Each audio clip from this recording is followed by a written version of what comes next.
Bonjour à toutes et à tous. La dernière fois, nous avons parlé de Cernunnos, un dieu gaulois en lien avec la nature. On va rester dans ce domaine en parlant aujourd'hui d'Yggdrasil, l'arbre monde. Dites-moi plus. C'est un arbre cosmique issu de la mythologie nordique. Cet arbre relie les 9 mondes qui sont Alfheim, Asgard, Helheim, Jotunheim, Midgard, Muspel, Niflheim, Vanaheim et Svartalfaheim. Sur chaque monde, il y a un peuple différent, on y reviendra un peu plus tard. Le nom Yggdrasil a plusieurs significations. La plus courante est cheval d'Ygre, Ygre étant Odin. On peut aussi trouver que cet arbre est qualifié d'If, car il est toujours vert, mais dans les textes en vieux norrois, il est qualifié de frêne. Concernant les sources, c'est dans la Gylfaginning, écrite par Snorri Sturluson, qu'on apprend énormément de choses. Et c'est une des sources que j'utilise pour cet exposé. Revenons-en à Yggdrasil, celui-ci possède 3 racines importantes. La première se dirige vers le monde des As, donc des dieux. La seconde va vers Jotunheim, le monde des géants de glace. Sous cette seconde racine se trouve également Mimisbrun, la source de Mimir. L'eau de cette source donne à qui en boit la sagesse. D'ailleurs Mimir ne s'en prive pas et en boit en utilisant la corne Galerhorn, corne qui appartient à Heimdall, le gardien d'Asgard. La troisième racine passe au-dessus de Niflheim, le monde des morts. Toujours sous cette troisième racine se trouve une source, Vergalmir. C'est en quelque sorte une méga source, c'est la source de tous les fleuves. Mais ce n'est pas la seule source sous cette racine, puisqu'il y a aussi Urdabrun, aussi appelée source d'Urde. Urde est une des 3 Nornes, son nom signifiant destin, on peut donc aussi traduire Urdabrun par source du destin.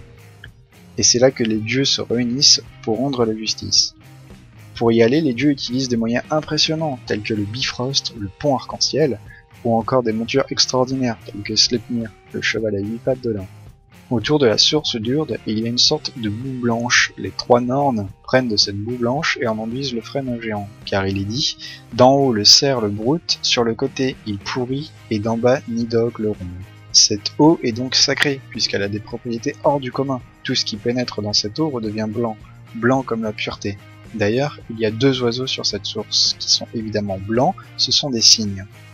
De plus, selon l'Edda de Snorri, cette boue blanche peut être comprise comme étant du miel, donc le frêne serait enduit de miel. Normal. Comme on vient de le voir, plusieurs animaux traînent autour d'Yggdrasil, ce qui nous fait revenir à la 3e racine encore une fois, car c'est sous celle-ci qu'on trouve le serpent géant Nidhogg, qui se love dans les racines de l'arbre cosmique et grignote la 3e racine. Dans le haut des branches d'Yggdrasil se trouve un aigle, qui voit tout, et comme il voit tout, il détient un grand savoir. Sur la tête de cet aigle se tient un faucon appelé Vedrofnir.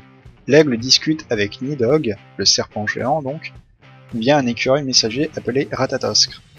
Celui-ci s'occupe donc de transmettre les messages peu amicaux entre les 2 animaux. Il y a encore des animaux, comme on l'a dit tout à l'heure, il y a des cerfs, 4 pour être exact, chacun porte un nom. Le premier c'est Dain, Duner, Duratror et Dvalin.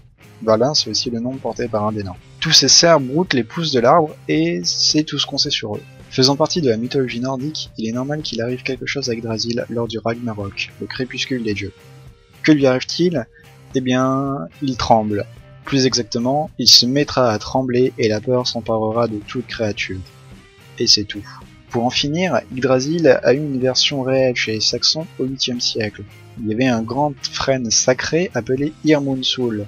Les Saxons pensaient que si cet arbre disparaissait, le ciel leur tomberait sur la tête. Cet arbre fut malheureusement abattu en 772 par Charlemagne. Pourquoi?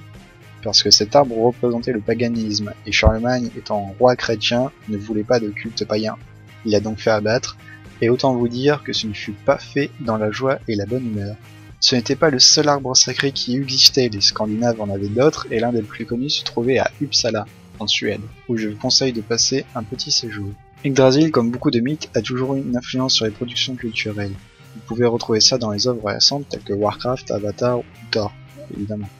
La présence d'un arbre dans une œuvre n'est pas anodine. Certes, il rappelle la nature, mais il a aussi un aspect sacré. Il y a aussi un mythe reliant Odin à Yggdrasil.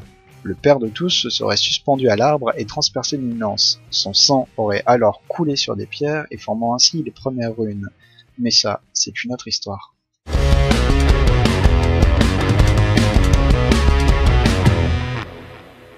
Si tu veux en savoir un peu plus sur la mythologie nordique, eh bien, abonne-toi.